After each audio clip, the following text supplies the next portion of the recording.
Kejadian ini berawal ketika korban membangun tembok pagar rumahnya di Desa Sengka, Kecamatan Bontolompo, Kabupaten Goa.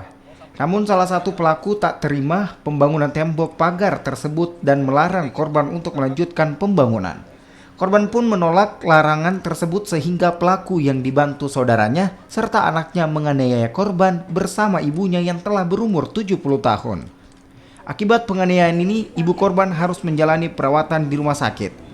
Sementara keempat pelaku ditetapkan menjadi tersangka setelah menjalani penyelidikan di Polres Goa bersama barang bukti pakaian korban saat dianiaya.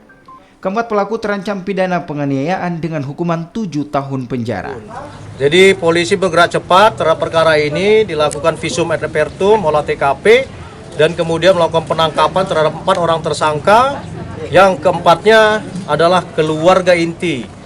Kondisi korban perempuan Daeng Pani mengalami lecet, ya, beberapa bagian tubuhnya mengalami lecet, tetapi yang signifikan adalah nenek Daeng Intang, usia sekitar 70 tahun yang informasi terakhir mengalami pergeseran pada tulang pinggulnya.